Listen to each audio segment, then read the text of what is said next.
ને બીજા પ્રકારના રોગ આવી ગયા છે, ડાળીઓ સુકાવા માંડે, ડાળી બેકાવવા માંડે, એટલે એવા પ્રશ્નો રહેતા હોય. એટલે મિત્રો એક ખાસ ધ્યાન રાખવાની. મિત્રો તો આ તમે જોઈ રહ્યા છો કે જો આ કલમ કેવી આમ મસ્તની લીલીછામ અને ઘટાદાર થઈ ગઈ છે, અને આનું કારણ શું છે હું તમને કહું છું. આનું કારણ એ છે કે આ છે લગભગ મોટી કલમ હતી ને આનું અમે નવીનીકરણ કર્યું હતું. એટલે નવીનીકરણ એટલે કે થડમાંથી જે ડાયરું જાડી હતી એ કાપી નાખી હતી, અને જો આ અંદરની સાઈઝમાં જો આ બધી કાપી નાખી હતી આપણે. આ તમે જો અંદર આ બધા ભાગમાં જો અહીંથી ડાળું કાપી નાખી હતી, આ ડાળું કાપી નાખી હતી. હવે અહીંથી જ્યાં ફૂટ્યું છે, હવે આને અમે શું કામે પારવણ નથી કરી, આને લગભગ પારવી નાખવું પડે. પારવીએ નહીં તો આની અંદર શું થાય, ફંગસ લાગે છે.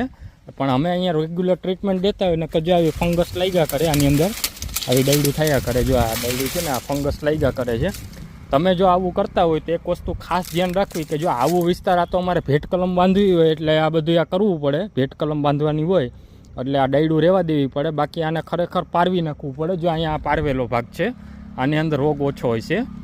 જો આ બધું આ પારવી નાખ્યું છે એટલે લગભગ છે ને જો હવે ફૂટાવ થાય એટલે આ કટિંગ કરેલા ઝાડ છે, આમાં રોગ નહીં હોય. જો આની અંદર સૂર્યપ્રકાશ કમ્પ્લેટ મહિડા કરે છે. એટલે એક ધ્યાન રાખવાનું કે તમે કટિંગ કર્યા પછી, મોટી કલમને કટિંગ કર્યા પછી હાથમાં ફૂગનાશકનો છંટકાવ રેગ્યુલર મારવો, અને નીચે સારું એવું કમ્પોઝર ખાતર આવતું હોય એ ખાતર નાખી દેવું, ત્યારે તમારે આવી કલમ થઈ શકે.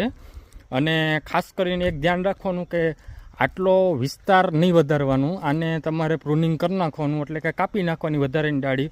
અને જેમ પ્રકાશ અને આમાં હવા ઉજાસ રહે એ રીતનો તમને ફાયદો રહેશે. આમાં જેટલી હવા ઉજાસ રહે એટલો તમને ફાયદો રહેવાનો છે. આ અત્યારે છે કે આમાં અમે ટ્રીટમેન્ટ આપતા હોય એટલે અત્યારે લીલવણી છે, બાકી અંદર જો તમે જાજી વખત એ હું તમને દેખાડવાનું છું કે જેમાં લગભગ ચોમાસું આવી ગયું હતું એટલે લગભગ કંઈ સારવાર નથી મળી, એટલે અંદર ફંગસ આવી ગઈ છે, ગમોસિસ આવી ગયું છે, ને બીજા પ્રકારના રોગ આવી ગયા છે, ડાળીઓ સુકાવા માંડે, ડાળી બેકાવવા માંડે, એટલે એવા પ્રશ્નો રહેતા હોય. એટલે મિત્રો એક ખાસ ધ્યાન રાખવાની.